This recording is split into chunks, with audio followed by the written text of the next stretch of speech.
What's up, my pre-calc people? I'm Michael Princhak. In this video, I'm going to be going over the answer key to the section over simplifying radical expressions in the AP Precalculus Prerequisite Skills Practice Worksheet. Now, you can access this worksheet completely for free in the Ultimate Review packet for AP Precalculus. All right, let's dive into solving these problems right now.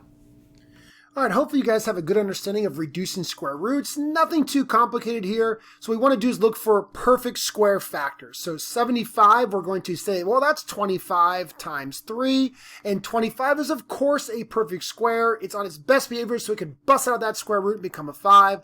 So we get 5 radical 3. 3 is not a perfect square, so it's stuck inside the square root jail. No big deal. All right, square root of 28, we have 4 times 7. 4 is a perfect square, so it comes out of the square root as a 2. Square root of 4 is 2, everybody knows that. 7, unfortunately, stuck inside that square root. All right, here we have the square root of 36, which everybody knows is going to be 6 squared, so of course that's going to come out as a 6. But x squared, we could rewrite, x cubed, we could rewrite that as x squared times x. Because every time you have a x squared in a square root, the square and the square root cancel, and you just get x. So what's going to happen is that the 36 is going to come out as the 6. The x squared is going to come out as just the x, but that other x is just stuck inside of there because it's on by itself, not a perfect square. So again, be very careful with that. The basic rule is this: the square root of x squared equals x. So every time you have an x squared, it could come out as an x. And that's, of course, exactly what's happening here with the x cubed. But again, that's x cubed is x squared times x. So the x squared comes out as this x right here, but the other x is still inside the square root. Not too difficult there if you remember that from Algebra 2. All right, let's try this next one. We've got a couple more ideas here. So 20 is going to be 4 times 5, and that 4 is a perfect square.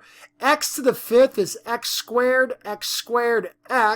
Y to the 6th is y squared, y squared, y squared.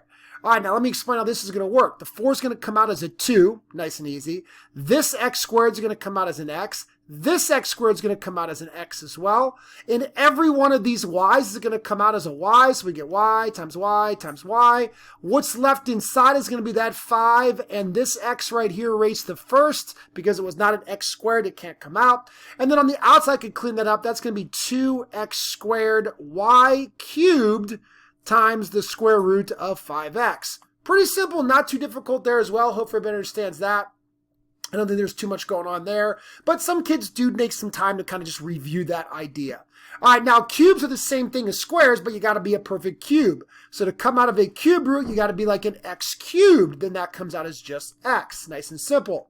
So we have the cubed root of 8, which is 2 cubes. That 2 is going to come out. The 8 is going to come out as a 2. And then x to the 7th, we're going to write that as x cubed times x times x. There's my x to the 7th. But these two x cubes are going to be able to come out. So we get 2x, and then inside the cube root, we still have this plain old x right here that was not an x cubed. And of course, that's going to make 2x squared times the cubed root of x. So once again, the 8 come out as a 2 because the cubed root of 8 is 2. 2 cubed is 8.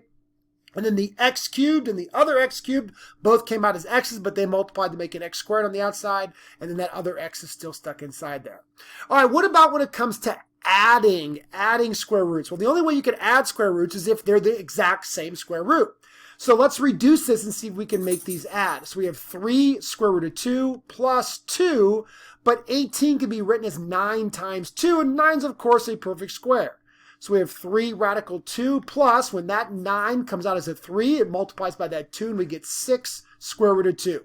Nice and simple. So all I did was reduce the square root of 18, 9 times 2, 9 comes out as a 3. That's going to make that 6 there. Now, because these are both square roots of 2, I have 3 square root of 2 and 6 square roots of 2. I can add those together to get 9 square root of 2. Not too difficult there, but some kids struggle with that, so it's nice to kind of review it.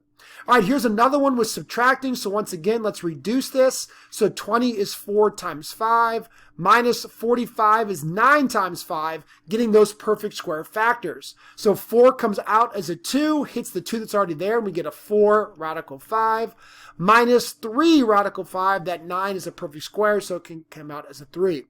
Now, because these are both square root of 5, we could subtract them. 4 square root of 5s minus 3 square root of 5s is 1 square root of 5, or just the square root of 5. Nice and easy.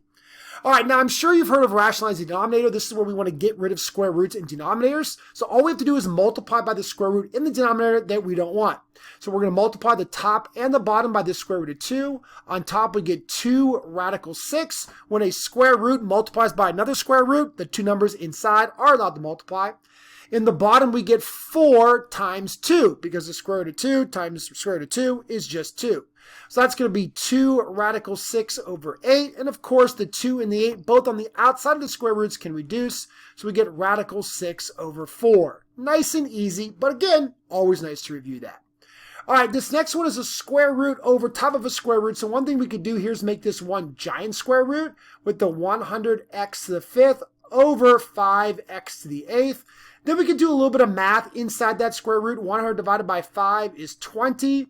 And then that's going to be x to the negative 3. 5 minus 8 is negative 3 there. And then we could also write the x, we don't like negative exponents. It's going to be 20 over x to the 3rd. Now, let's reduce this. 20 is, of course, 4 times 5, 4 being a perfect factor. And then in the bottom there, we have an x squared times an x. All right, so let's see how this is going to work. So the 4 is going to come out as a 2, and the square root of 5 is left. In the denominator, we have just an x. That's the x squared that comes out as just x. And then we're left with a square root of x there as well. That's not a bad answer, but again, we have a square root in the denominator that we don't like. So we can once again multiply the top and the bottom by the square root of x. So we get 2 square root of 5x, all divided by x squared.